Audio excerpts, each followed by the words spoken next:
Right, so at this point of the festival, I'm sure we're all expecting a Ultra to come in the part 3. We've gone past the part 1, we got the Evil Ken and Beast Gohan units. They're both Legends Limited, super good, everybody's enjoying them. The banners are still going to be there until late January, or at least the middle. We also got this Bardock and Goku and Bardock Legends original unit. It's a what if unit, so it's opened up the doors to endless possibilities. It's a super good release. Even if the banner is super bad, the unit itself is pretty good, and it opens up a lot of doors, just like I said. But of course, it's the festival, so we gotta end off with a bang. They're gonna drop a super unit. A super unit being an ultra unit. This ultra unit should pretty much take over the game, which a lot of people are expecting, but maybe not so happy about. If you're asking me, I'm ecstatic about it, especially if it's something I really want. With ultras that come out, they always come with something new, some new mechanic that we've never seen before, that pretty much changes the way the game will be run, because this one unit is providing something nobody else does, so we have to play with that unit, otherwise you won't be able to compete.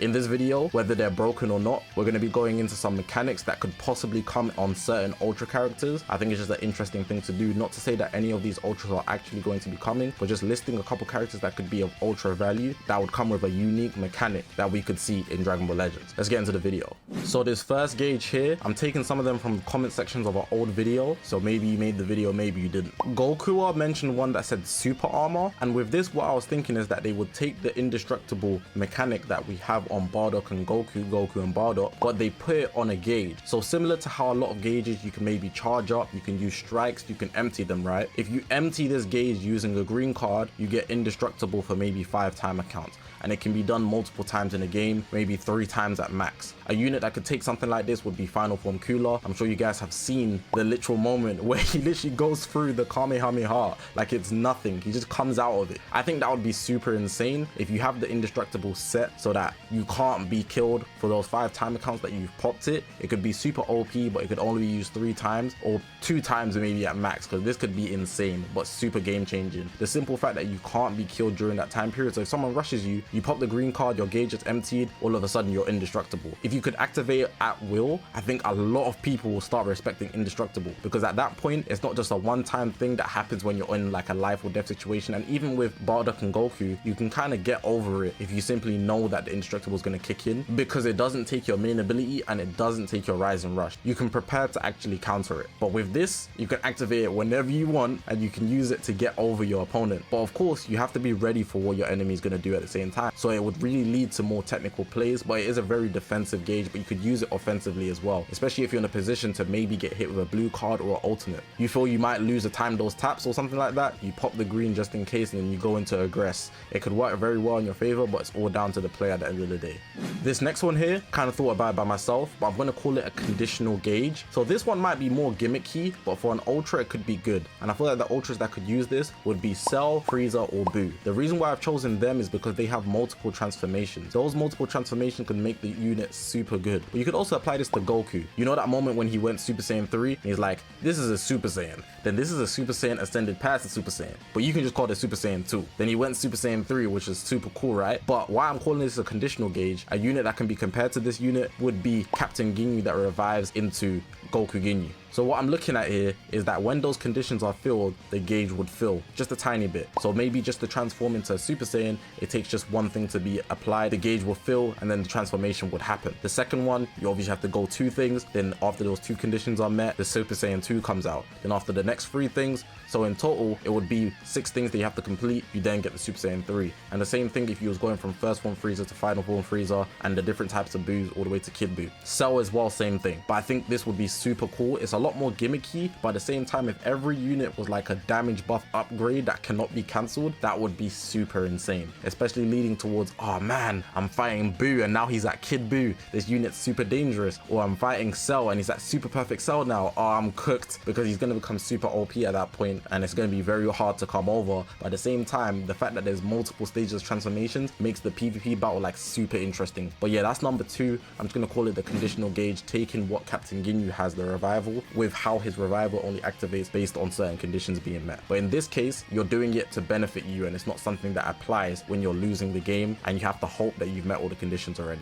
Doing a video without this would just be insane, but we do need the fusion gauge, man. It needs to be some sort of game mechanic similar to like the Budokai Tenkaichi games or something, where you have to do something, or even the Naruto Storm games where you have to literally complete a set of tasks mid-game to make the fusion work out. It could fail, it could go wrong, you might miss completely so fusion doesn't happen, or you could get the perfect fusion. So let's take Gogeta, right? We're gonna take Super Saiyan 4 Gogeta. So we're fighting as Goku and Vegeta as first, but then you get to the fusion stage. You have to get it right. And this unit is undeniably going to be the best in the game if you get the fusion correctly. But it's on the condition that you complete the task. So in the game, we already have the full power battle where you have to swipe to make the Z. They've already added something like that with Ultra Vegeta or Blue with the tapping that he has to do when he's doing the Kamehameha. So this is not far-fetched at all. There's also the multiple taps when you're doing the strike cards in full power battle, and that's the blast, sorry. And there's also the strike when you have to hit the points on the screen. So it's very, very plausible that they could add a new type of thing in the game that would lead to you either getting a failed fusion, but maybe it's too complex if they try to do multiple kits in one unit. But I feel like the unit being the most OP in the game would be really, really cool if it comes at a risk. So if you do it successfully, it shouldn't really be hard to complete as well. Then you'd obviously get the most OP unit in the game when you fuse. But if you don't do it successfully, you get yourself some debuffs, which obviously shafts you and could lead you to losing the game. Just like fusions are, they come at a higher risk in most cases. So Gogeta specifically, if they fail the dance, they might not be able to win in the battle or whatever situation they're in.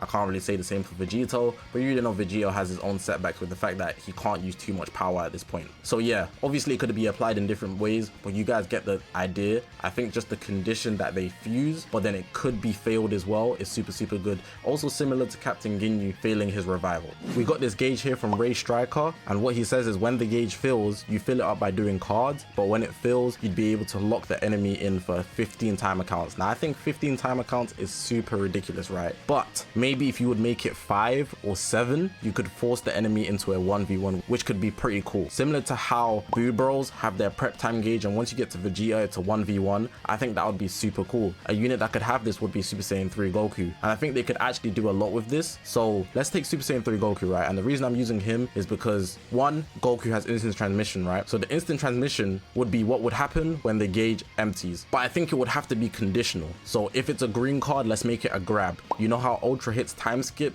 is literally the time skip and you can do it from long range? In this case, Goku's going to be doing a grab green card, and when he grabs you when his gauge is full, he's going to lock you in for about 7 timer counts. Now in those 7 timer counts, you're in a 1v1 and you get your vanish back. Now if you get that priority, then you're good, but if you don't, then what should happen is you stay type advantage. In that case, if you lose the 1v1, you're still in favor because you actually landed your gauge, but you're not in the position to do damage, so you waste the time that you're locked in. So it does come as a double-edged sword, but you're not losing as much if you lose the priority in that time that you've locked him into a 1v1. Goku doing instant transmission, he can take you somewhere else, and that would be super cool if it came as an Ultra as well. I think a lot of people really want a Super Saiyan 3 Ultra, especially for Ryuden as well. That might be glazing, but I know a lot of people are rooting for him to get his one good Super Saiyan 3 unit because the devs just don't mess with Super Saiyan 3. I've already spoke about reasons why, but we're not here to bash. I just think it would make Super Saiyan 3 super unique in a way where we can actually look at him and be like, damn, this is really good, you know? And Super Saiyan 3 is a high burst damage type of character anyways. So with him being able to do this, he's really forcing you into that 1v1 position where,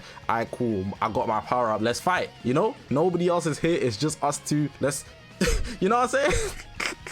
This last gauge I'm going to mention, I'm going to call it Rage because there's a lot of characters in the whole Dragon Ball franchise that thrive off Rage. I'm going to give it to Trunks Rage in the future arc, of course. I'm going to give it to Broly. Any Broly that could be fine, but we already have the legendary Super Saiyan Broly in the game. I'm going to give it to Gohan, specifically Super Saiyan 2 Gohan. Vegeta in the Battle of Gods movie, although I don't think they'd give him specifically an Ultra. And then we'll also take God Goku in the Battle of Gods movie. I think those 5 characters can fit this gauge. Now, how this gauge would work, since I've called it Rage, it will basically give you a sense of recovery for a certain amount of timer counts in PvP. So a priority is when the opponent gets one over you and they get to start their combo. But when you're in this Rage mode, you'd be doing more damage, you just get super buffs, right? But on the defensive end, while the Rage mode is activated, if they start a combo against you, it will stop after 1 card. If we take Broly in the Super movie, every time Vegeta or Goku would get one over him, he would literally just adapt Maharaga.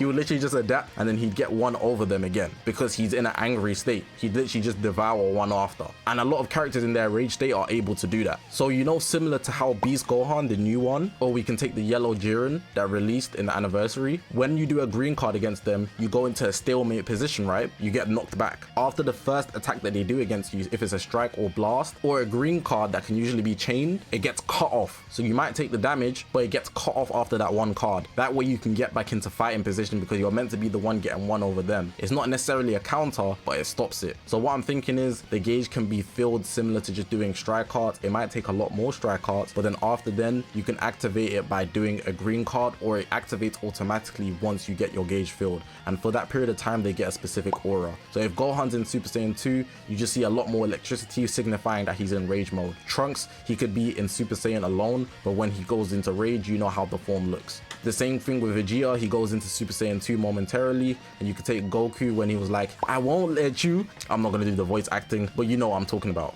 But yeah, man, that's going to be the end of the video. Those are just some gauges. Of course, I could have some more, but these are for ultras. We gotta really see what they're going to drop for the 2023 festival. It's looking pretty good, to be honest. The festival's been good so far. Maybe not the part 2 banner, but the unit is pretty dope with this what if concept. Let me know any other gauges I missed out or any other ideas that you have that are super dope. If there's a lot, I could possibly make a part 2 because this was actually a fun video to make. But yeah, I'm gonna leave the video like that, man. I appreciate you guys for watching. Press that subscribe button. We're on this grind to 100,000 subscribers. I'm gonna leave the video like that. I appreciate you guys for watching. My name is Zakashi, guys, and I'll see you guys in the next one, man.